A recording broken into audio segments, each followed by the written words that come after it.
Hi hello welcome to my dear competitive aspirants, welcome to Shyam institute YouTube channel.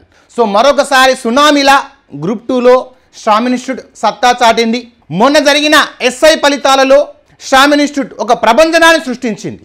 ఏవైతే మేము exams conduct చేశామో, ఏదైతే మేము మెటీరియల్ ఇచ్చామో, ఆ మెటీరియల్ నుండి 100% ఎగ్జామ్స్ 100% క్వశ్చన్స్ మనకు ఎగ్జామ్లో రావడం జరిగింది. మరి నిన్న జరిగిన ఏపీఎస్సి గ్రూప్ 2 ఎగ్జామ్లో కూడా సునామీలా మీ ముందుకు వచ్చి ప్రశ్నలతోటి ఎగ్జామ్లో ఏవైతే మనం ఇచ్చామో, మెటీరియల్ ఏవైతే మనం ఇచ్చామో అవే ఎగ్జామ్లో రావడం జరిగింది. మరి రేపు డిఎస్సిలో టీచర్ ఉద్యోగం సాధించడం మీ లక్ష్యమా? మరెందుకు ఆలస్యం, సిద్ధం కండి. మేము నిర్వహించబోయే డిఎస్సి మోక్ టెస్ట్లో కానీ, మేము నిర్వహించబోయే school assistant SGT offline or online బ్యాచ్లో జాయిన్ అయ్యి మేము నిర్వహించే ఎగ్జామ్స్ మీరు మాక్ టెస్ట్లు రాస్తే ఖచ్చితంగా ఈ సంవత్సరం ఉద్యోగాన్ని సాధించగలరు. మరి అందుకే మొన్న నిన్న రేపు సిద్ధమని మేము అనుకుంటున్నాం. సో ఇప్పుడు గ్రూప్ 2లో మరి ఇండియన్ కాన్స్టిట్యూషన్ పాలిటిక్స్ సంబంధించి ప్రశ్నలు మా మెటీరియల్లో అండ్ అదేవిధంగా మేము నిర్వహించిన గ్రాండ్ టెస్ట్లలో ఎక్కడి నుంచి రావడం జరిగింది అనేది మీకు ఒక క్లారిటీ ఇవ్వడం కోసం ఈ వీడియో చేయడం జరిగింది. సో కాబట్టి మేము నిర్వహించే ఎగ్జామ్స్ అనేటివి ఎంత నిజాయితీగా స్టూడెంట్స్కి ఉపయోగపడే విధంగా ఉంటుందనేది మరొకసారి మీ ముందుకు తెలియపరచడానికి ఈ వీడియో చేయడం జరుగుతుంది. సో ఒకసారి చూడండి, ఇక్కడ part below Indian constitution. So Indian constitution, so question number 76. So ఇక్కడ చూడండి, సో ఏ కమిటీ సిఫార్సుల మేరకు ప్రాథమిక విధులు రాజ్యాంగంలో జోడించాయి అన్నాడు. సో మరి ఇక్కడ మేము అడిగాను చూడండి, మేము జతపరచండి అని చెప్పేసి అడగడం జరిగింది. So test number 59 question number 81 డేట్తో సామికి ఇవ్వడం జరిగింది 24 నవంబర్ 2024లో.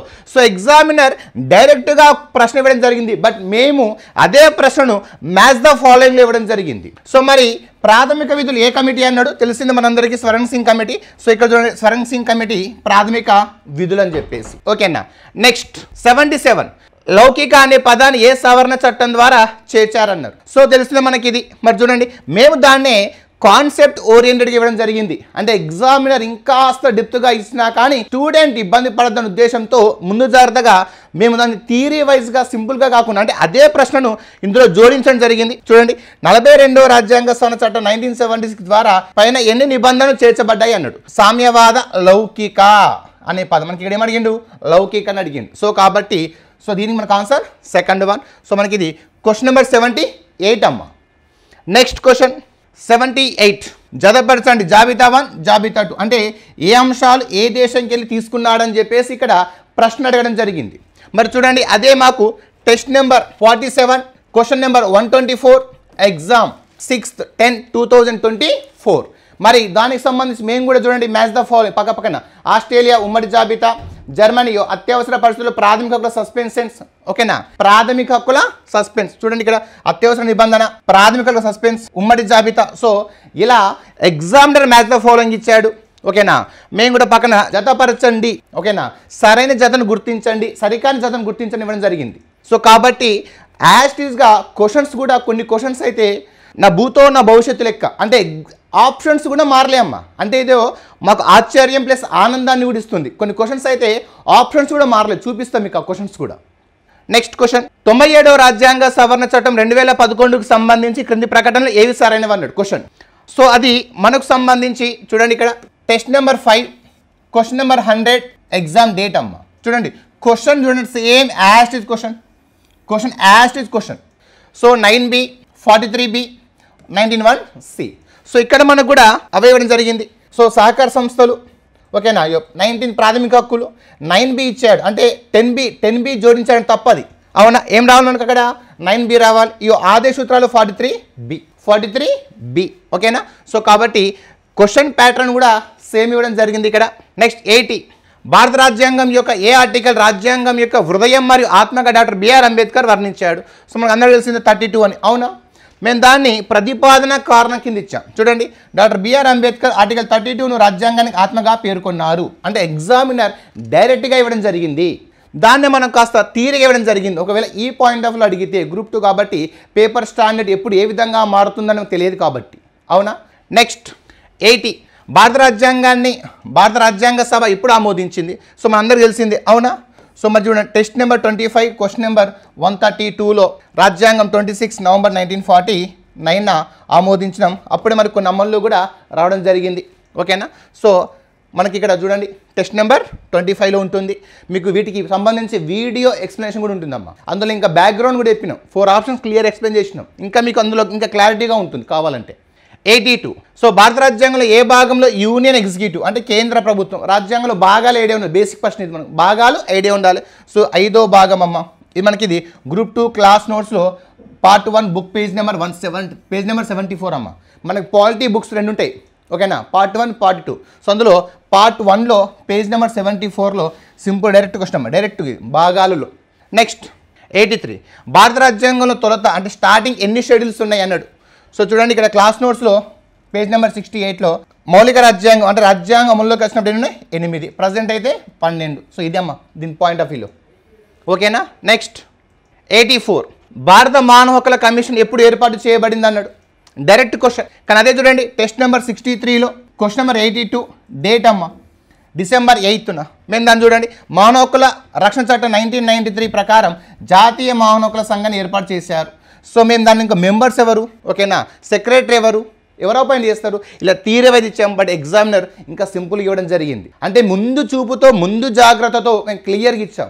ఎవరైతే పర్ఫెక్ట్గా మా మెటీరియల్ని పర్ఫెక్ట్గా మా ఎగ్జామ్స్ని ఫాలో అయ్యారో వాళ్లకు సంపూర్ణ న్యాయం జరిగిందమ్మా. ఎందుకంటే దానికి ఇదే ప్రత్యక్ష సాక్షి. అంటే మనం ఏదో కొన్ని ఎగ్జామ్స్ రాయడం కాదు, ప్రతి గ్రాండ్ టెస్ట్ని అటెంప్ట్ చేయాలి. అప్పుడప్పుడు ఇలాంటి క్వశ్చన్స్ బేసిక్ ఇవ్వడం జరుగుతుంది. అంటే మనం అన్ని క్వశ్చన్స్ కూడా టఫ్ ఇస్తారని కాకుండా బేసిక్స్ నుంచి మనం ప్రిపేర్ అవ్వాలి. అంటే అంతేగాని పేపర్ టఫ్ వస్తుందని చెప్పి బేసిక్స్ని ఎప్పుడు పక్కన పెట్టద్దు. ఎందుకంటే మనకు బేసిక్కి వెళ్ళి మనం స్టార్ట్ చేయాలి ప్రిపరేషన్ ఎప్పుడు కూడా, అవునా? సో ఆ బేసిక్ క్వశ్చన్ మనం డైరెక్ట్ ఇవ్వలేదు, కానీ కాన్సెప్ట్లు ఇవ్వడం జరిగింది. సో కాన్సెప్ట్లు ఇచ్చినా కానీ అది డైరెక్ట్గా ఇచ్చినా కానీ మనకి ఎగ్జామ్లో ఎలా ఇచ్చినా స్టూడెంట్కి యూస్ఫుల్ అయిందా కాలేదా అనేది ఇక్కడ చాలా ఇంపార్టెంట్ అమ్మ. ఓకేనా? నెక్స్ట్ 85. సో జాతీయ ఎస్సీ మైనారిటీ కమిషన్లకు సంబంధించి మనకి ఇది క్లాస్ నోట్స్లో ప్రతి చోట క్లియర్గా ఉంటుందమ్మా. ఎస్సీ కమిషన్ కాడ, ఓకేనా, ఎస్టీ కమిషన్ కాడ, బీసీ కమిషన్ కాడ, సూరజ్ బాన్, ఓకేనా, కున్వర్ సింగ్ సూరజ్ బాన్ ప్రసాద్ సంబంధించి బుక్ నెంబర్ అమ్మ, బుక్లో 2 పేజ్ నెంబర్ 196 200లో క్లియర్గా ఉంటుంది. మనకు ఎస్సీ కమిషన్స్ కాడ, ఎస్టీ కమిషన్స్ కాడ, బీసీ కమిషన్స్ కాడ, మైనారిటీ కమిషన్స్ కాడ క్లియర్గా ఉంటుందమ్మా మనకి ఇది. ఓకేనా? బుక్ నెంబర్ 2 అమ్మ, పార్ట్ 2లో. ఓకేనా? నెక్స్ట్ 86. సో క్రింది ప్రకటనలో ఏది సరైనది అన్నాడు. అవునా? సో ఇది అవశిష్ట అధికారాలకు సంబంధించి అన్నాడు. అవునా? రాష్ట్రం మరియు ఉమ్మడి జాబితాలో లేని ఏదైనా అంశంపై పార్లమెంట్ ప్రత్యేక అధికారాలు ఉంటాయి అన్నాడు. మనకి చూడండి క్లాస్ నోట్స్లో పార్ట్ 2లో బుక్ పేజ్ నెంబర్ 23లో 248 అవశిష్టాంశాల గురించి తెలియజేస్తుంది. సో మనకు అవశిష్టాంశాలు అంటే అదే కదమ్మా, రాష్ట్ర జాబితాలో ఉమ్మడి జాబితాలో లేని అంశాలపైన కేంద్రం చట్టం చేస్తుంది. దాని ఇక్కడ మనం అవశిష్టాంశాలు అంటాం. సో మనకు పేజ్ నెంబర్ 2లో అమ్మ, పార్ట్ 2లో ఉంటుంది. నెక్స్ట్ 87. మ్యాచ్ ద ఫాలోయింగ్ అమ్మ. సో ఇది మనకు ప్రాథమిక హక్కులకు సంబంధించి క్వశ్చన్ 87. అవునా? Habeas corpus, mandamus, prohibition, quo warranto, certiorari, match the following అన్నాడు. మరి మనకు ఇయో క్లాస్ నోట్స్లో పార్ట్ 1 బుక్లో సంబంధించి పేజ్ నెంబర్ 226 227 228లో ఉంటుంది. అంటే ఏం లేదమ్మా, మనకి హేబియస్ కార్పస్ ఒక దగ్గర ఉంటుంది, నెక్స్ట్ మాండమాస్ ఉంటుంది, next prohibition, next certiorari, next quo warranto. అవునా? ఎగ్జామినర్ ఏం చేశాడు, ఆ మెయిన్ పాయింట్స్ ఉన్నాయి కదా హెడ్డింగ్స్, వాటన్నిటిని కలిపి మ్యాచ్ ద ఫాలోయింగ్ ఇచ్చాడు. అంతే. మనకంటే ఆ 5 రిట్స్ మీద అవగాహన ఉంటే మనకి ఈజీగా సింపుల్గా ఆన్సర్ వచ్చేస్తుంది దీనికి. అవునా కదా? అందులో that fundamental rights is the very very important topic. Next question 88. So న్యాయపరమైన క్రియాశీలత జుడిషియల్ యాక్టివిజం అనే భావన ఉద్భవించింది మరి ఎక్కడి నుంచి? అమెరికా నుంచి. సో అది మనకు పిల్లో భాగంగా చెప్పుకుంటాం. న్యాయ క్రియాశీలత ఎక్కడికి వెళ్ళామా? అమెరికా నుంచి. ఓకేనా? సో మనకి ఇది టెస్ట్ నెంబర్ 37 క్వశ్చన్ నెంబర్ 87లో డేట్ అమ్మ ఇది. సో ఇంత క్లియర్ కట్గా మీకు ఇవ్వడం జరిగింది చూడండి. 89. రాష్ట్ర ఎన్నికల సంఘం ఏ ఎన్నికలు నిర్వహిస్తుంది? సింపుల్ డేట్ ఇచ్చాడు, స్థానిక సంస్థలని. అవునా? సో దాన్ని మేము కొంచెం స్థిరవైజ్ ఇచ్చినాం. పంచాయతీరాజ్ సంస్థలకు సంబంధించి క్రింది ప్రకటనలు. సో పంచాయతీ సభ్యుని అనర్హతకు సంబంధించి ప్రశ్న రాష్ట్ర ఎన్నికల సంఘంతో సంప్రదించిన తర్వాత గవర్నర్ నిర్ణయిస్తాడు. పంచాయతీరాజ్ ఎన్నికల శాసనాలకు సంబంధించి సో ఇలా మేము దాన్ని థియరీ వైజ్ ఇవ్వడం జరిగింది. ఎగ్జామినర్ డైరెక్ట్గా ఇవ్వడం జరిగిందమ్మా. అది కాన్సెప్ట్ ఇక్కడ. దానికి సంబంధించి బ్యాక్గ్రౌండ్ మనకు ఆర్టికల్ చెప్పడం జరిగింది ఎక్స్ప్లెనేషన్లో 243K అని చెప్పేసి మనకు ఆ వీడియోలో ఎక్స్ప్లెనేషన్లో క్లియర్గా ఉంటుందమ్మా మనకు. అందుకే అన్నాం ఎక్స్ప్లెనేషన్ కూడా ఖచ్చితంగా వినాలని చెప్పేది. ఎక్స్ప్లెనేషన్ క్లియర్గా వింటే కొత్త పాయింట్స్ ఏమైనా వస్తే మనకు బుక్లో రాసుకోవడానికి అనుకూలంగా ఉంటుంది. అలాంటప్పుడు ఇలాంటి ఎగ్జామ్స్లో మనకి చాలా యూస్ఫుల్గా ఉంటుంది. అవునా. నెక్స్ట్ 90. సో పంచాయతీరాజ్ సంబంధించి కమిటీలు మ్యాచ్ ద ఫాలోయింగ్ అన్నాడు. ఈ టెస్ట్ నెంబర్ 23లో క్వశ్చన్ నెంబర్ 94లో మనకు సో మ్యాచ్ ద ఫాలోయింగ్ అమ్మ దానికి సంబంధించి. ఓకేనా. నెక్స్ట్ 91. 74వ రాజ్యాంగ సవరణ చట్టం 1992 ఎప్పుడు అమల్లోకి వచ్చింది అన్నాడు. సో మన గ్రూప్ 2 క్లాస్ నోట్స్ పేపర్ 2లో పేజ్ నెంబర్ 382లో క్లియర్గా ఉందమ్మా. 74 అమెండ్మెంట్ యాక్ట్ 1 జూన్ 1993 క్లియర్గా డైరెక్ట్ క్వశ్చన్ ఇవ్వడం జరిగింది మనకి ఇది. నెక్స్ట్ 92 కంటోన్మెంట్ బోర్డుకు సంబంధించి అవునా. టెస్ట్ నెంబర్ 77 క్వశ్చన్ నెంబర్ 93 అమ్మ ఇది మనకు 1924. అండ్ అదేవిధంగా వీటికి సంబంధించిన మనకి ఏంటిదమ్మా Lord Ripon father of the ఓకేనా లోకల్ బోర్డ్స్ అని మనకు మెటీరియల్లో ఉంది క్లియర్గా. అంటే ఏం లేదు ఇక్కడ ఎగ్జామ్లో ఏం చేశాడు ఒక్కొక్క ఏరియా నుంచి ఒక్కొక్క పాయింట్ తీసుకొని లింకప్ చేశాడు అంతే. మనకు అది మెటీరియల్లో క్లియర్గా ఉంది. అండ్ ఎగ్జామ్ క్వశ్చన్స్లో కూడా ఒక దగ్గర లేకపోయినా ఆ దానికి సంబంధించిన అంశాలు ఒక్కొక్క ఏరియా చూడ ఒక్కొక్క పాయింట్ ఉంది. స్థానిక సంస్థల పితామహుడు, బలవంతరాయ్ మెహతా కమిటీ, అశోక్ మెహతా కమిటీ అని క్వశ్చన్ ఒక ఫ్రేమ్ చేయడం జరిగింది. అట్లా మనకు తీసుకుంటే ప్రతి క్వశ్చన్ కూడా ఇక్కడ ఉంటుందమ్మా. మేము ఇక్కడ ఒకటే ఆప్షన్ ఇక్కడ నేను ఒకటే తీసుకోవడం జరిగింది కానీ అలా తీసుకుంటే ఒక క్వశ్చన్గా మనం ఫ్రేమ్ చేసుకోవచ్చు కూడా. అర్థమవుతుందా. నెక్స్ట్ 93. సో ఎలక్ట్రానిక్ ఓటింగ్ మిషన్కి సంబంధించి నిజం కాందేది అన్నాడు. 1999లో గోవాలో మొత్తం ఎన్నికలు జరిగిన అసెంబ్లీలో. 1998లో రాజస్థాన్, మధ్యప్రదేశ్, గుజరాత్ రాష్ట్రాలకు జరిగిన అసెంబ్లీ ఎన్నికల్లో ఎంపిక చేసిన నియోజకవర్గాల్లో తొలిసారిగా ఈవీఎంలను ప్రయోగాత్మకంగా ఉపయోగించారన్నాడు. ఇందులో నిజం కాదన్నాడు. సో ఇక్కడ రాజస్థాన్, మధ్యప్రదేశ్ అమ్మ, గుజరాత్ తప్పు ఎందుకంటే ఢిల్లీలో జరగాలి. చూడండి క్లియర్గా క్లాస్ నోట్స్లో part 2 book number page number 225 చూడండి.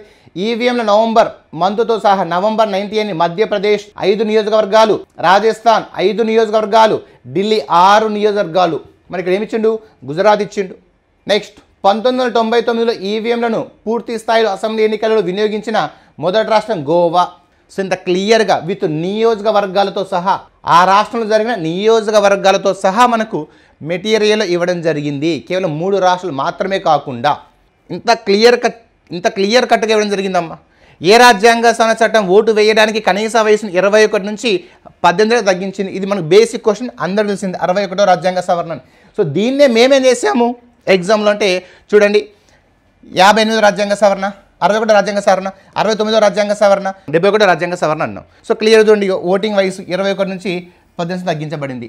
అవునా 61వ రాజ్యాంగ సవరణ ద్వారా. అంటే మేము రాజ్యాంగ సవరణలు ఇచ్చి వాటికి మ్యాచ్ ద ఫాలోయింగ్ ఇచ్చాం. బట్ ఎగ్జామినర్ కాస్త డైరెక్ట్గా ఇవ్వడం జరిగింది అంతే తేడా ఇక్కడ. ఓకేనా. అంటే మేము చాలా దూరదృష్టితోటి మరి పేపర్ ఏమో కఠినంగా రావచ్చు అనే ఉద్దేశంతో ఇవ్వడం జరిగింది. కానీ కాస్త కొన్ని క్వశ్చన్స్ అమ్మ వాస్తవానికి పాలిటీ అంటే చాలా ఈజీగా ఇచ్చారనుకుంటున్నారు. సో కొన్ని క్వశ్చన్స్ మాత్రమే డైరెక్ట్గా వచ్చాయి, కొన్ని క్వశ్చన్స్ మాత్రం నీకు కాన్సెప్ట్ ఓరియంటెడ్గా ఇవ్వడం జరిగింది. గుర్తుంచుకోండి. చాలామంది ఇప్పుడు నెగిటివ్లో పడిపోయారు. ఓకేనా గుర్తుంచుకోండి. నెక్స్ట్ కమిటీలు సార్ ఎలక్షన్కి సంబంధించి మనకి ఇది టెస్ట్ నెంబర్ 73 క్వశ్చన్ నెంబర్ 143లో డేట్తో సహా అమ్మ ఎలక్షన్కి సంబంధించి మనకి ఇక్కడ ఒకటి వస్తే మిగతా అన్నీ వచ్చినట్టే. ఇక్కడ ఒకటి వస్తే చూడండి ఏకి 5. సో ఏకి 5 ఒకటే ఉంది కాబట్టి సింపుల్ ఆన్సర్ 4. సో ఇలా కూడా మనం చేసుకోవచ్చమ్మా. అర్థమవుతుందా. నెక్స్ట్ 96. సో భారత ఎన్నికల కమిషన్కి సంబంధించి అవునా ఇది క్లాస్ నోట్స్లో పార్ట్ 2లో పేజ్ నెంబర్ 216లో ఉంటుందాం క్లియర్ కట్గా. ఇంకా కంటెంట్ వెనక బుక్లో మనకు ఉంటుంది మెటీరియల్. ఇంకా అవునా రాజ్యాంగబద్ధ సంస్థల టాపిక్ కాడ చట్టబద్ధమైన సంస్థల కాడ క్లియర్గా మనకు మెటీరియల్ ఉంది మొత్తం. SC, ST, BC, election commission, UPSC, CAG క్లియర్గా కరెక్ట్గా. నెక్స్ట్ 97. దిగువ జాబితాలో ఎన్ని రాజ్యాంగ సంస్థలు ఉన్నాయి. సో రాజ్యాంగ సంస్థ టాపిక్ క్లియర్గా ఉంది. భాషా మైనారిటీ ప్రత్యేక అధికారం అని చెప్పేసి ఆర్టికల్ 350B క్లియర్ అని చెప్పేసి question number 139 test number 45 question number 139 ఇది ఎగ్జామ్ డేట్ అమ్మ క్లియర్ కట్గా. నెక్స్ట్ 98. 91వ రాజ్యాంగ సవరణ చట్టం 2003 ప్రకారం కేంద్ర మంత్రి మండలిలో ప్రధానమంత్రితో సహా మొత్తం మంత్రుల సంఖ్య లోక్సభ మొత్తం బలంలో డాష్ అన్నాడు. మనకి ఇది క్లియర్గా క్లాస్ నోట్స్లో పార్ట్ 1 బుక్లో పేజ్ నెంబర్ 329లో చూడండి 71(1)A కేంద్ర మంత్రిమండలి లోక్సభ మొత్తం స్థానాల సంఖ్యలో 15% మించరాదు. స్టూడెంట్స్ కన్ఫ్యూజ్ అవుతారని చూడండి ప్రధానమంత్రితో సహా అన్నాడు. సో బ్రాకెట్లో ప్రధానమంత్రితో కలుపుకొని ఎక్కడా కూడా స్టూడెంట్కి అన్యాయం జరగకుండా న్యాయం జరగాలనే ఉద్దేశంతో ఎగ్జామ్స్ కానీ మెటీరియల్ కానీ అండ్ వీడియో ఎక్స్ప్లెనేషన్ కానీ క్లియర్ కట్గా ఎప్పటికప్పుడు ఇవ్వడం వల్లనే ఇంత సక్సెస్ అవుతుందమ్మా. ఓకేనా. నమ్మకంతో చేరండి, నమ్మకంతో చదవండి, ఖచ్చితంగా నమ్మకంగా ఉద్యోగం సాధిస్తారు. నమ్మకం అనేది చాలా ముఖ్యం. అందుకే మా కొటేషన్ మా డైలాగ్ కూడా అదే అమ్మ. విజేతలు మాత్రమే విజేతలను సృష్టిస్తారు. ఆ సృష్టి ఇప్పుడు ఒక సునామీలా ఉంటుంది గ్రూప్ 2లో మన శ్రామ్ ఇన్స్టిట్యూట్. సో 99. ఇండియన్ యూనియన్లో కేంద్రీకృత ధోరణితో కూడిన సమాఖ్యగా ఎవరు అభివర్ణించారు? సో గ్రూప్ 2 క్లాస్ నోట్స్లో పార్ట్ 2 బుక్లో పేజ్ నెంబర్ 329లో క్లియర్ చూడండి. బలమైన కేంద్రీకృత ధోరణి గల బలమైన సమాఖ్య లక్షణాలు ఉన్నాయని సార్ ఐవర్ జెన్నింగ్స్. మెటీరియల్ క్లియర్గా మనకి ఇది మొత్తం కామెంట్స్ అమ్మ. కేంద్ర రాష్ట్రాల మధ్య సంబంధాల టాపిక్ కాడ. సో ఎవరు వాళ్ళ యొక్క అభిప్రాయాన్ని ఏ విధంగా చెప్పారనేది క్లియర్ కట్గా ఇవ్వడం జరిగింది ఇక్కడ మేము ఆ విషయంలో. ఓకేనా. నెక్స్ట్ 100 భారత సుప్రీంకోర్టులో న్యాయమూర్తుల సంఖ్యను పెంచే అధికారం ఎవరికి ఉంది? సో మీరు క్లాస్ నోట్స్లో అమ్మ పార్ట్ 1లో పేజ్ నెంబర్ 469లో చూడండి సబార్టికల్తో సహా ఇవ్వడం జరిగిందమ్మా. 124 క్లాస్ 1లో సుప్రీంకోర్టు న్యాయమూర్తుల సంఖ్యను పార్లమెంట్ నిర్ణయిస్తుంది. క్లియర్ కట్ ఇవ్వడం జరిగింది. సబార్టికల్ అడిగినా కానీ మనకి ఈజీగా చేయొచ్చు, ఆన్సర్ మిస్ అవ్వదు. నెక్స్ట్ 101 క్రింది రాజకీయ పార్టీలు వాటి స్థాపన యొక్క కాలక్రమానుసారం అమర్చండి. మనకి ఇది క్లాస్ నోట్స్లో ఉంటుందమ్మా. పేజ్ నెంబర్ 292, 291, 293లో మనకు ఎందుకంటే పొలిటికల్ పార్టీస్ అనే టాపిక్ కాడ మనకు క్లియర్గా ఉంటుందమ్మా. ఇదంతా కూడా పొలిటికల్ పార్టీస్ కాడ. ఓకేనా. అంటే నేను ఇక్కడ కీ ఇవ్వట్లేదమ్మా, ఎందుకంటే మీకు ఆల్రెడీ ఎగ్జామ్ జరిగిన రోజే మేము లైవ్ చెప్పడం జరిగింది. ఆ రోజు మీకు క్లియర్ కట్గా వీడియో మేము లైవ్ చేసాము, కీ కూడా ఎక్స్ప్లెయిన్ చేయడం జరిగింది. గవర్నమెంట్ కూడా అఫీషియల్ కీ కూడా ఇవ్వడం జరిగింది.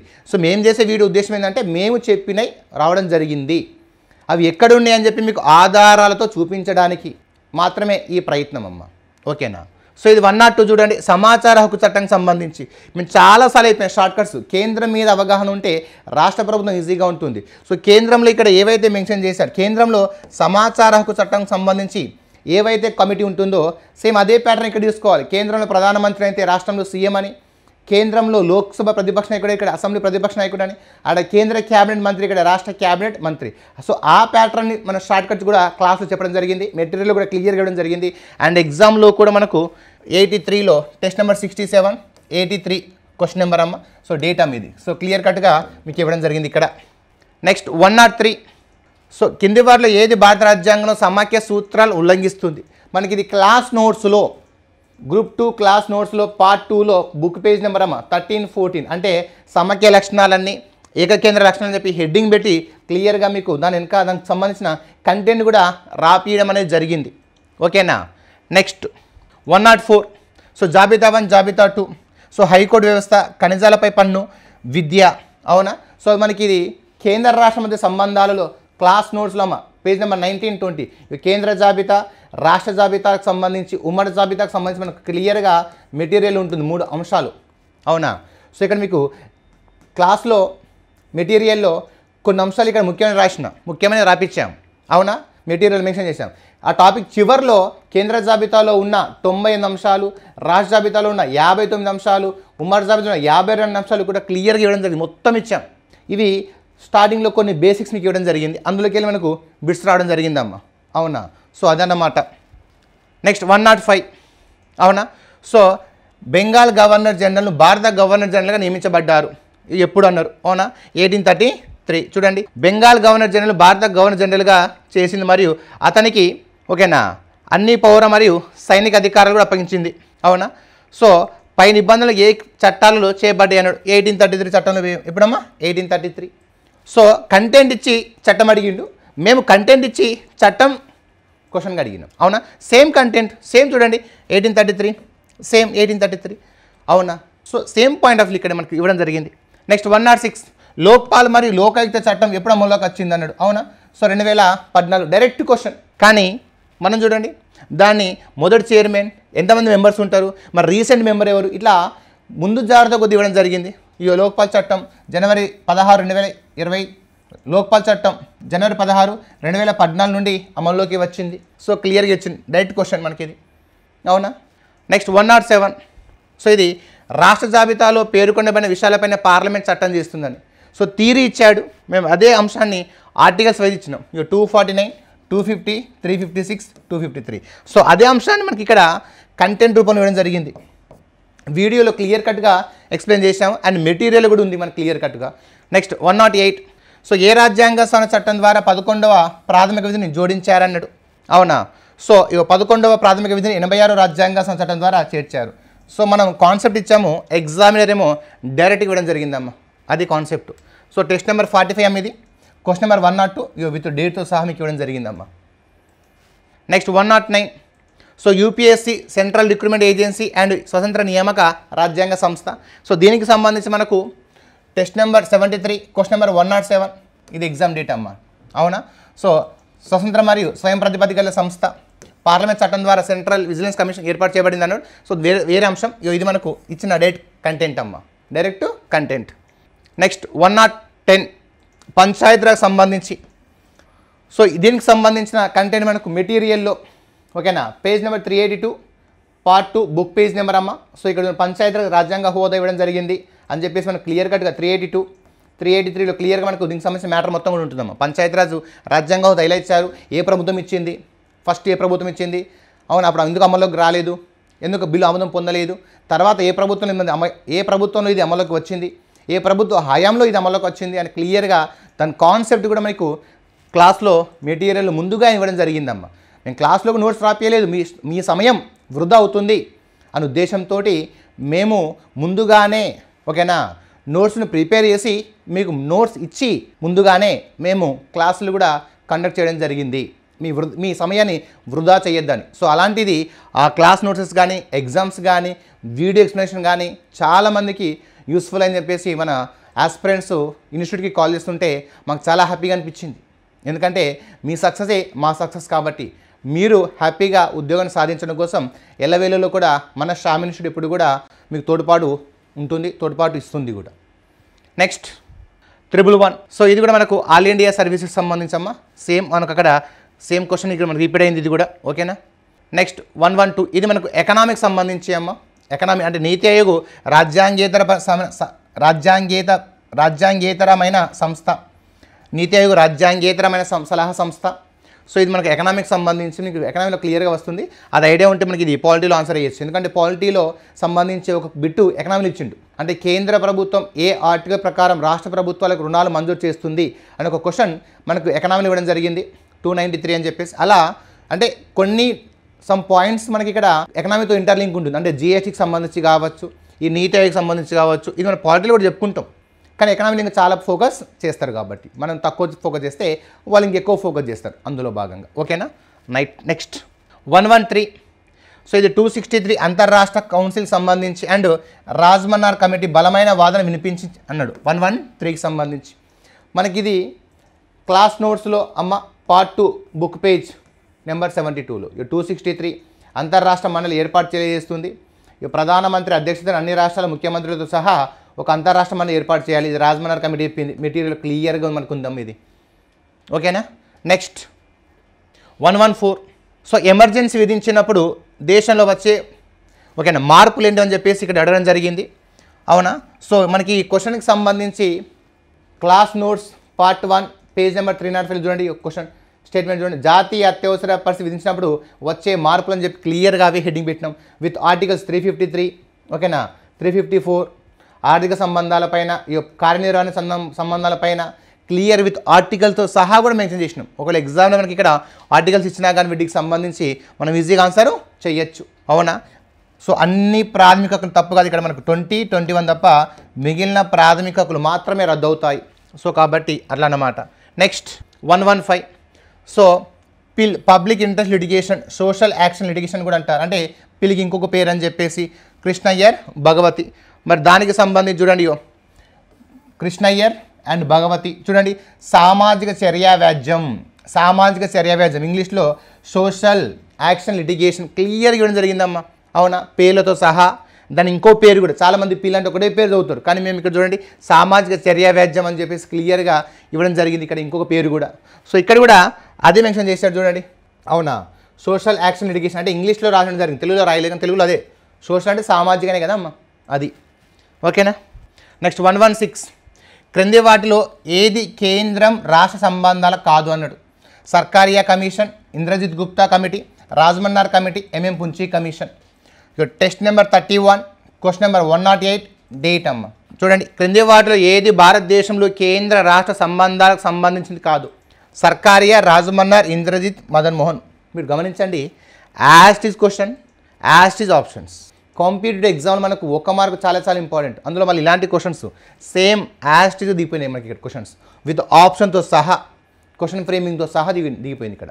అంటే చూడండి అంటే ఇక్కడ ఇంద్రజిత్ గుప్తా కమిటీ మేము ఇవ్వడం జరిగింది, ఎగ్జామినర్ కూడా అది ఇవ్వడం జరిగింది. అంటే చాలా ఉంటాయి మనకి ఇక్కడ ఇవ్వాలనుకుంటే, అవునా? సో బట్ మనకి ఇక్కడ ఎగ్జామినర్ని ఆలోచించి కాస్త ఇంద్రజిత్ అంటే ఎలక్షన్కి సంబంధించి, అక్కడ దినేష్ గోస్వామి కమిటీ, ఓకేనా, కృష్ణమూర్తి కమిటీ చాలా ఉంటాయి. సో ఇక్కడ మనకు ఏంటంటే ఇది కొంచెం కాంట్రవర్సీ కాబట్టి ఇలా ఇస్తే బాగుంటుందని ఒక ఊహాజనితంగా ఇవ్వడం జరిగింది ఇంద్రజిత్. సో ఇక్కడ కూడా సేమ్ ఎగ్జామినర్ కూడా అదే వేలు ఇచ్చిందమ్మా. As is options, as is question కూడా సంబంధం కాదు అన్నాడు, మనం కూడా కాదు అన్నామమ్మ. ఓకేనా. నెక్స్ట్ 117. సో ఒక రాజకీయ పార్టీ జాతీయ పార్టీగా గుర్తించబడాలంటే షరతు కాదు అన్నాడు. సో మనకు చూడండి, ఒక రాజకీయ పార్టీ జాతీయ పార్టీ గుర్తింపు పొందాలంటే షరతులు ఏందన్నాడు. సో మనకు క్లాస్ నోట్స్ పార్ట్ 2, ఓకేనా, పేజ్ నెంబర్ 283లో క్లియర్గా జాతీయ పార్టీలకు సంబంధించి, రాష్ట్ర పార్టీలకు సంబంధించి, పార్టీ విధానాలకు సంబంధించి, పార్టీ సిద్ధాంతాలకు సంబంధించి మనకు క్లియర్గా చెప్పడం జరిగిందమ్మా. ఓకేనా. నెక్స్ట్ 118. సో పంచాయతీరాజ్కి సంబంధించి అమ్మ 73వ రాజ్యాంగ సవరణ చట్టానికి సంబంధించి మనకి ఇది టెస్ట్ నెంబర్ 77, క్వశ్చన్ నెంబర్ 89లో క్లియర్గా నాగాల్యాండ్, మేఘాలయ, ఇక్కడ నాగాల్యాండ్, మేఘాలయ, మిజోరాం, అవునా, మనకు క్లియర్గా అప్పుడు చెప్పినాం 29 అంశాలు ఉంటాయమ్మా అని చెప్పేసి, అవునా. రిజర్వేషన్స్ ఓన్లీ ఎస్సీలకే, ఎస్టీలకే ఉంటాయి, బీసీలకు పక్క అని చెప్పేసి చెప్పలేదని చెప్పేసి మనకు ఈ క్వశ్చన్ ఫ్రేమింగ్ కూడా మనకు ఎగ్జామ్ ఇవ్వడం జరిగింది మేము. ఓకేనా. సో మేము అక్కడ ఇచ్చినాం, ఇక్కడ ఒకటే ఫ్రేమ్గా చేయడం జరిగింది, ప్రతీది కూడా మనకి ఇవ్వడం జరిగిందమ్మా. ఓకేనా. నెక్స్ట్ 119. సో రాష్ట్రపతి ఎన్నికల్లో ఎవరికి సభ్యత్వం ఉంటుందని చెప్పేసి ఈ క్లాస్ నోట్స్ అమ్మ part 1 book number page number 273లో ఎలక్టరల్ కాలేజ్ పదాలు కూడా, పేర్లు కూడా అవే ఇవ్వడం జరిగిందమ్మా. అవునా. రాష్ట్రపతి ఎన్నికల్లో ఎవరికి ఓటు హక్కు ఉంటుంది, ఎవరికి ఓటు హక్కు ఉంటుంది అని చెప్పి క్లియర్గా చెప్పడం జరిగింది. ఓకేనా. నెక్స్ట్ 120. క్రింది వాటిలో ఏ రాజ్యాంగ చట్టం రాజ్యాంగ విరుద్ధమైనదిగా మరియు చెల్లదని సుప్రీంకోర్టు 2015లో ప్రకటించింది అన్నాడు. అందరూ తెలిసిందే NJAC 99వ రాజ్యాంగ సవరణ చట్టం అని. మరి చూడండి దాన్ని మేము చూడండి ఎలా ఇచ్చినాం. NJAC 2014లో వచ్చింది, ఇవి 99వ రాజ్యాంగ సవరణ, దీనిలో 6 సభ్యులు ఉంటారు. ఇవి 2015లో సుప్రీంకోర్టు అక్టోబర్లో సుప్రీంకోర్టు 5 ధర్మాసనం బెంచ్ ఏకగ్రీవకంగా చెల్లదని తీర్పు చెప్పింది. సో ఇక్కడ చూడండి క్లియర్గా అమ్మ, అంటే ఎగ్జామినర్ డైరెక్ట్గా ఇచ్చాడు, బట్ దానికి సంబంధించి అది ఎప్పుడు అమల్లోకి వచ్చింది, మెంబర్స్ ఎంతమంది అని ఓవరాల్గా కాన్సెప్ట్ మీద ఫోకస్ చేసినాం. తర్వాత చూడండి జాబితా 1, జాబితా 2, అవునా, చట్టాలకు సంబంధించి అమ్మ, ఇది దీనికి సంబంధించింది చట్టాలకు సంబంధించింది 1935, 1892, 1909, 1861, 1919. మరి దీనికి సంబంధించి చూడండి క్వశ్చన్ నెంబర్ 83, టెస్ట్ నెంబర్ 73లో క్వశ్చన్ నెంబర్ 83 అమ్మ. సో 1909, 1919, 1858, 1935 మ్యాచ్ ద ఫాలోయింగ్ అమ్మ, క్లియర్ కట్గా. నెక్స్ట్ 122 ఫైనాన్స్ కమిషన్కి సంబంధించి ఇది నెంబర్ ఆఫ్ టైమ్స్ మనకి ఎకనామీలో ఇవ్వడం జరిగింది అండ్ పాలిటీలో ఇవ్వడం జరిగింది 122. సో దీనికి సంబంధించి 102లో ఉంటుందమ్మా. 47 టెస్ట్ నెంబర్ క్వశ్చన్ నెంబర్ 102. ఓకేనా. నెక్స్ట్ 123 భారతదేశ రాజ్యాంగ ప్రవేశికలు క్రింది లక్ష్యాలలో ఏది పొందుపరచబడలేదు అన్నాడు. చూడండి క్రింది లక్ష్యాలలో ఏది భారత రాజ్యాంగ ప్రవేశికలో పొందుపరచలేదు. సింపుల్, రాజకీయ స్వేచ్ఛ, ఆలోచన స్వేచ్ఛ, విశ్వాసం, భావ ప్రకటన. ఆలోచన, ఆర్థిక, భావ ప్రకటన, విశ్వాసం. మేమేమో ఆర్థిక స్వేచ్ఛని ఇచ్చినాం, ఎగ్జామినర్ రాజకీయ స్వేచ్ఛ. అది పక్కన పెడితే మిగతా 3 కూడా స్టేట్మెంట్స్ ఒకటే ఇవ్వడం జరిగింది చూడండి. ఓకేనా. టెస్ట్ నెంబర్ 1 అమ్మ, ఫస్ట్ టెస్ట్ ఇది మనకు, మన శ్రామ్ ఇన్స్టిట్యూట్ గ్రూప్ 2 కండక్ట్ చేసిన మొత్తం 1.0, 2.0, 3.0లో ఫస్ట్ టెస్ట్లో అమ్మ 21st. ఓకేనా. 4th month 2024లో క్వశ్చన్ నెంబర్ 80లో క్లియర్గా మీకు ఇది ఉంటుంది, చూసుకోవచ్చు. 124 అటార్నీ జనరల్కి సంబంధించి సరైనవి అడిగిండు. 124 అమ్మ మనకి ఇది టెస్ట్ నెంబర్ 39 క్వశ్చన్ నెంబర్ 117లో క్లియర్గా ఉంటుందమ్మా. అవునా, అటార్నీ జనరల్కి సంబంధించి సుప్రీంకోర్టు అర్హతలు ఉండాలి. ఓకేనా. ఏ కోర్టులను వాదించవచ్చు, జీతభత్యాలు రాష్ట్రపతి నిర్ణయిస్తాడు అని చెప్పేసి వీడియో ఎక్స్ప్లెనేషన్లో మనకు మొత్తం దానికి సంబంధించిన అంశాలు కూడా ఎక్స్ప్లెయిన్ చేసినాం. నెక్స్ట్ 125. సో ఇది కూడా మ్యాచ్ ద ఫాలోయింగ్ అమ్మ. టెస్ట్ నెంబర్ 43లో 86లో మనం క్లియర్గా చెప్పినాం ఇలాంటి అంశాలు అడుగుతాడమ్మని చెప్పేసి. అవునా, ఇందులో ఒకటి వచ్చేస్తే మిగతా కూడా మనకి ఈజీగా వస్తాయి. నెక్స్ట్ 126 ఇది మనకు ప్రెసిడెన్షియల్ సిస్టమ్ అమ్మ, ఇది రాలేదమ్మా మాకు, అంటే పార్లమెంటరీ తరహా ప్రభుత్వం, అధ్యక్ష తరహా ప్రభుత్వం మనకు సంబంధించింది.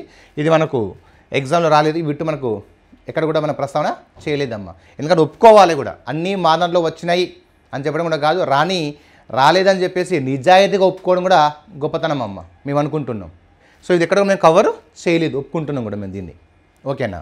నెక్స్ట్ ఆర్థిక సంఘం సంబంధించి అన్నాడు ఇక్కడ క్వశ్చన్ నెంబర్ 127లో ఇక టెస్ట్ నెంబర్ 25లో క్వశ్చన్ నెంబర్ 140లో చూడండి, ఆర్థిక సంఘం విధి కానిదన్నాడు. సో విధులు అన్నాడు, ఇక్కడ మేము విధి కానిదన్నాం క్లియర్ కట్గా. ఓకేనా. నెక్స్ట్ 128లో చూడండి, ఉపరాష్ట్రపతికి సంబంధించి అడిగిండు.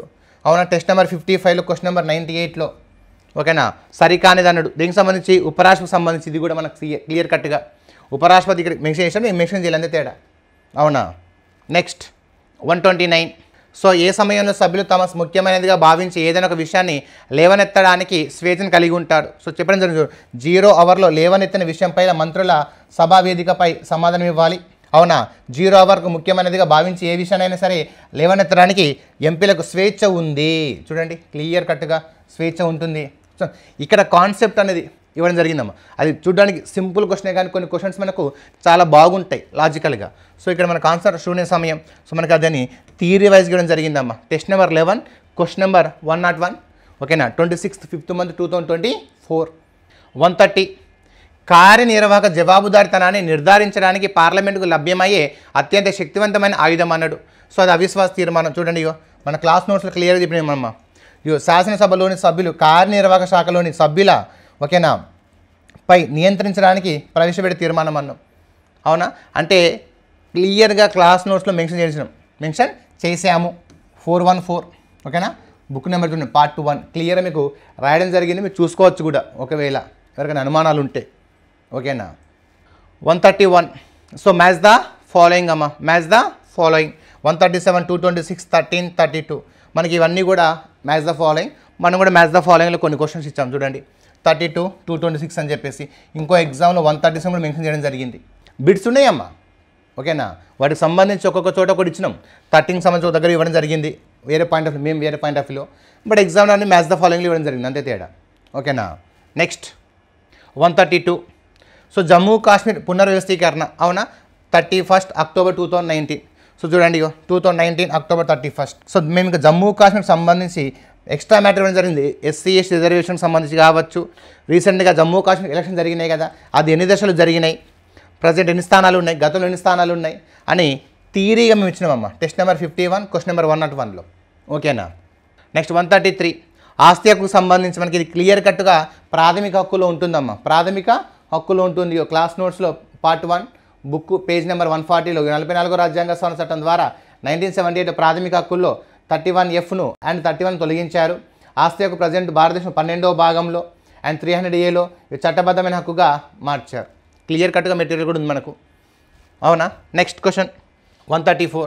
సో అశోక్ మెహతా కమిటీకి సంబంధించిన అంశం మీద డైరెక్ట్ క్వశ్చన్ అడిగాడు. అవునా. సో అశోక్ మెహతా కమిటీ సిఫార్సులు ఏవి అన్న మనం టెస్ట్ నెంబర్ 39, 83లో అమ్మ. ఓకేనా. నెక్స్ట్ 135.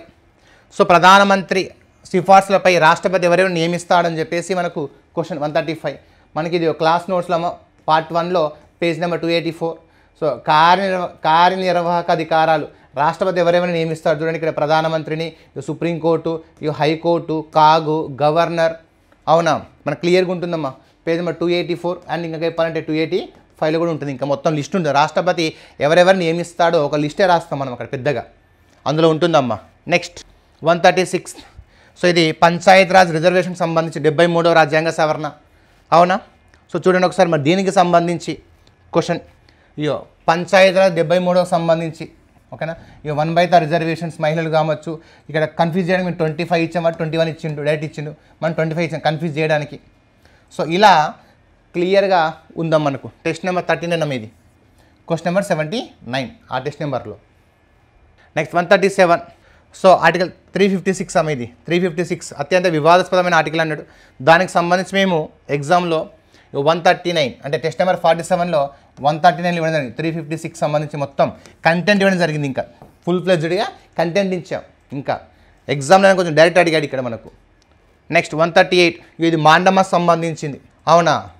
సో మనకి దానికి సంబంధించి మనకు 125 టెస్ట్ నెంబర్ 53లో 125లో మాండమస్ సంబంధించి ఉద్దేశం ఏంటిది, ఎవరికి జారీ ఇస్తారు ఏంటిది అని చెప్పేసి.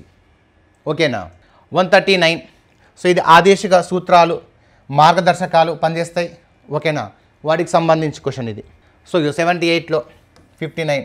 సో ఇది మాండమస్కు సంబంధించి మార్గదర్శకాలుగా పనిచేస్తాయి అని సంబంధించి దీనికి మనకు థియరీ కూడా ఇవ్వడం జరిగిందమ్మా మీకు వీడియో ఎక్స్ప్లెనేషన్లో క్లియర్ కట్గా. నెక్స్ట్ 140. సో 140 సమాజపు వస్తు వనరుల యాజమాన్యం మరియు నియంత్రణ ప్రజలందరి ఉమ్మడి మేలుకు దోహదపడినట్లు పంపిణీ చేయవాలని అన్నాడు. సో ఇలా ఇవ్వడం జరిగింది ఇక్కడ. సో అది మనకు క్లాస్ నోట్స్లో ఆదేశిక సూత్రాల్లో ఇదే అమ్మ సింపుల్గా దాన్ని కొంచెం ఇంకా బ్రాడ్గా ఎక్స్ప్లెనేషన్ ఇవ్వడం జరిగింది ఎగ్జామ్లో ఇక్కడ అంతే. దేశంలో సంపద కొద్ది మంది చేతుల్లో కేంద్రీకృతం కాకుండా చూడాలి అన్నాడు. సో దాన్ని ఇక్కడ ఇంకా క్లియర్ కట్గా ఎక్స్ప్లెయిన్ చేసి స్టూడెంట్ కన్ఫ్యూజ్ చేయాలన్నాడు. సో సింపుల్ షార్ట్ కట్ అమ్మ, డబ్బు కేంద్రీకరణ వికేంద్రీకరణ షార్ట్ కట్ చెప్పినాం ఇక్కడ క్లాస్లో, అవునా. సో అది ఐడియా ఉంటే నేను ఆటోమేటిక్గా ఇది సింపుల్గా చేయొచ్చు అమ్మ, ఓకేనా. నెక్స్ట్ 141. సో ఆదేశిక సూత్రాలలో ఏ అంశాలు ఉంటాయి అన్నాడమ్మా.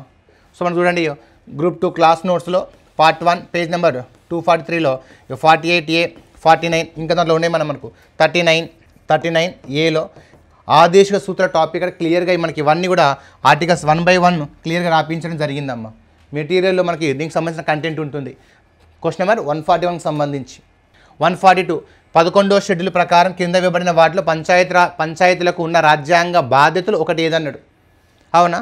చూడండి అది క్లియర్గా 11వ షెడ్యూల్లో 73వ రాజ్యాంగ చట్టం కింద అందించబడిన రాష్ట్ర శాసనసభ ద్వారా పంచాయతీల పరిధిలో ఉంచబడే క్రియాత్మక అంశాల జాబితా ఉంది. వీటిలో ఏవి జాబితాలో భాగాలన్నాడు. సేమ్ అదే పాయింట్ ఆఫ్ వ్యూ మేము ఇచ్చినాం. ఎందుకంటే ఆ 29 మీద ఐడియా ఉండాలి, స్టూడెంట్ చదవాలి, ఎగ్జామ్ ఫోకస్ చేస్తాడు అనే కాన్సెప్ట్ తోటి ముందుగానే ఊహించినాం దీనికి సంబంధించి 11వ జాబితా. సేమ్ అలాగే ఇక్కడ అడిగిన 143లో ఏమన్నాడమ్మా, 12వ షెడ్యూల్ ప్రకారం మున్సిపాలిటీలకు ఉన్న రాజ్యాంగ బాధ్యతల క్రింద ఇవ్వబడిన వాటిలో ఒకటి ఏదన్నాడు. మనకు చూడండి క్లాస్ నోట్స్లో పార్ట్ 2లో 249లో పేజ్ నెంబర్ 429 క్లియర్గా చూడండి 18 అంశాలు వాటికి సంబంధించి మొత్తం క్లియర్గా మెటీరియల్ ఇవ్వడం జరిగింది. అలాంటి స్టాండర్డ్స్గా మెటీరియల్ అండ్ అంటే స్టాండర్డ్స్గా ఎగ్జామ్స్ అండ్ ఎక్స్ప్లెనేషన్స్ ఈ 3 పర్ఫెక్ట్గా ఫాలో అయిన వాళ్ళు అందరూ కూడా ఉద్యోగం సాధిస్తారమ్మా. బిట్ అనేది మిస్ అవ్వదు ఇక్కడ, అంత క్లియర్ కట్గా. గ్రూప్ 2 లాంటి ఎగ్జామ్స్ మనం ప్రిపేర్ అవ్వాలంటే మరి ఆ మాత్రం కష్టపడాలి. 144 వివాహం సంబంధించి చూడండి విదేశాలకు వెళ్ళే హక్కు ఆర్టికల్ 21 అంతర్భాగమని చెప్పేటప్పుడు చెప్పిన వివాహానికి సంబంధించి రకాలు ఉంటాయని, అవునా. వివాహం చేసుకోవడానికి ప్రాథమిక హక్కు లేదు అన్నాడు, కరెక్టే. మేమేమన్నాం నచ్చిన వ్యక్తిని వివాహం చేసుకోవచ్చు అన్నప్పుడు అలా పెట్టాలని చెప్పేసి అన్నాం. టెస్ట్ నెంబర్ 25 అమ్మ, అవునా. సెకండ్ చూడండి విదేశాలకు ప్రయాణించిన ప్రాథమిక హక్కు అని. ఎస్ మనకి ఇది మేనకా గాంధీ కేసులో సుప్రీంకోర్టు తీర్పు ఇచ్చింది అని చెప్పేసి క్లియర్గా ఇటు క్లాస్లో కానీ ఇటు వీడియో ఎక్స్ప్లెనేషన్లో కూడా మీకు దీనికి సంబంధించి మీకు కంటెంట్ ఉంటుందమ్మా. 145 ప్రాథమిక విధి కానిది అన్నాడు. 145 మనకు దానికి సంబంధించి మనకు ఆల్రెడీ చూడండి 136 పరిశీలించండి ప్రాథమిక విధుల్లో ఉన్నవి ఏమన్నాడు. మనం ఉన్నవి వచ్చినాం, ఎగ్జామ్ కానీ అని ఇచ్చిండు. Test number 49 question number 136. Okay next 146 ఇది రాలేదమ్మా మనకు, ఎక్కడ కూడా మనం దీన్ని టచ్ చేయలేదు, ఓకేనా. చాలా డెప్త్ క్వశ్చన్స్. సో 1951లో మన సెక్షన్స్ 29 గురించి మెన్షన్ చేసినాం కానీ 81 గురించి మనం మెన్షన్ చేయలేదమ్మా. అది ఎలక్షన్కి సంబంధించి వివాదాలపైన వెళ్ళొచ్చా వెళ్ళరాదా అంశం. అంటే ఎంత కొన్ని క్వశ్చన్స్ చాలా డెప్త్గా అడిగాడు, చాలా డెప్త్గా. అంటే ఇక్కడ మనకు సెక్షన్స్ మీద పూర్తి స్థాయిలో అవగాహన ఉండాలి, అందులోనే సెక్షన్స్ మీద. ఇది మనకు కొంచెం మేము ఎక్కడ కూడా కవర్ చేయలేదు, ఒప్పుకుంటున్నాం నిజాయితీగా. 147 సో ఇది కూడా మనకు కాంట్రవర్సీ అమ్మ కొంచెం. అందుకే యాక్చువల్గా బి అనేది ఇక్కడ మనకు కరెక్టే అమ్మ, కానీ మన ఎగ్జామినర్ ఇక్కడ రాంగ్ అని ఇవ్వడం జరిగింది. ఎందుకంటే హైకోర్టుకు సంబంధించి తన తీర్పును తానే సొంతంగా సమీక్ష చేసుకోవచ్చు, రాజ్యాంగం చెప్పకపోయినా ఆ పవర్ వాళ్ళకు ఉన్నది. మనకి ఇది సివిల్ ప్రొసీజర్ కోడ్ ప్రకారం హైకోర్టు తన విధులు నిర్వహిస్తున్నట్లా, ఓకేనా. మనకి ఎగ్జామినర్ మాత్రం ఇది సరైందని చెప్పి సరికానని ఇవ్వడం జరిగింది, కానీ ఇది మనకు సరైంది మనం చూడాలి ఫైనల్ కీలో ఏమి ఇస్తారనేది, ఓకేనా. నెక్స్ట్ 148 ఇది మనం ప్రతిసారి చెప్పుకుంటాం. 42వ రాజ్యాంగ సవరణ అంటే మినీ రాజ్యాంగ సవరణ అని, 44వ రాజ్యాంగ సవరణ అంటే 2వ మినీ రాజ్యాంగ సవరణ అని చెప్పేసి. సో దానికి సంబంధించి క్లాస్ నోట్స్లో పార్ట్ 1లో పేజ్ నెంబర్ 84లో మీకు క్లియర్ కట్గా ఇవ్వడం జరిగిందమ్మా నోట్స్లో. నెక్స్ట్ 149 మనకి ఇది మెన్షన్ చేయలేదమ్మా, షెడ్యూల్ ప్రాంతాలకు సంబంధించి మేము ఎక్కడ దీన్ని మేము కవరు చేయలేదు, ఒప్పుకుంటున్నాం. అండ్ 150 సో తేలియాడే నియోజకవర్గాలు ఇది కూడా మేము ఎక్కడ కూడా కవర్ చేయలేదమ్మా. సో ఒప్పుకోవాలి నిజాయితీగా. సో ఇప్పటివరకు 75 క్వశ్చన్స్లో 70 క్వశ్చన్స్ ఓవరాల్గా క్లాస్ నోట్స్ అండ్ అదేవిధంగా ఎగ్జామ్స్లో మేము కవర్ చేయడం జరిగింది. ఇంకాస్త క్వశ్చన్ ఒకవేళ డెప్త్ ఇచ్చినా కానీ అలాంటి క్వశ్చన్స్ మేము ఎగ్జామ్లో కవర్ చేయడం జరిగింది. కేసులకు సంబంధించి కానీ రాజ్యాంగ సవరణకు సంబంధించి కానీ రీసెంట్ సుప్రీంకోర్టు జడ్జిమెంట్ సంబంధించి కానీ అవన్నీ మేము స్టూడెంట్స్కి ఎగ్జామ్లో పెట్టాం. ఎగ్జామినర్ ఇవ్వలే, కానీ ఒకవేళ ఇంకాస్త పాలిటీలో ఇంకాస్త డెప్త్ అడిగినా కానీ మన ఆస్పిరెంట్స్ ఎవరైతే సండే ఎగ్జామ్స్ రాశారో వాళ్ళు ఖచ్చితంగా చేయగలేవాళ్ళు, చేసేవారు. కానీ ఎగ్జామినర్ కొన్ని క్వశ్చన్స్ బేసిక్స్ ఇవ్వడం వల్ల అలా సీరియస్గా కొన్ని అమెండ్మెంట్ యాక్ట్స్ కరెంట్ పాలిటీ నేర్చుకున్న వాళ్ళు కొంచెం లిటిల్ బిట్ డిసప్పాయింట్లు ఉన్నాడు. సో వాళ్ళకి పెద్ద డిసప్పాయింట్ ఏం కాదమ్మా. ఏవైతే టఫ్ క్వశ్చన్స్ ఇచ్చాడో అవి పర్ఫెక్ట్గా చేస్తే ఆటోమేటిక్గా నువ్వు జాబ్లో ముందుంటావు. ఓకేనా. సో ఇది అమ్మ పాలిటిక్స్ సంబంధించి 70 క్వశ్చన్స్ మేము పర్ఫెక్ట్గా చెప్పడం జరిగింది. ఒక 5 క్వశ్చన్స్ మా దాంట్లో రాలేదు, అది మేము నిజాయితీగా ఒప్పుకుంటున్నాం, ఒప్పుకోవాలి కూడా. ఓకేనా. సో ఇది కాబట్టి మరి డిఎస్సిలో ఉద్యోగం సాధించడం మీరు సిద్ధమా? మరి సిద్ధమైతే మా చెంతకు చేరండి, ఉద్యోగాన్ని సాధించండి, మాతో జతగట్టండి. ప్రభుత్వ ఉద్యోగుల టీచర్గా మీరు వెళ్ళాలని చెప్పేసి మనస్ఫూర్తిగా కోరుకుంటున్నాను. Thank you all of you.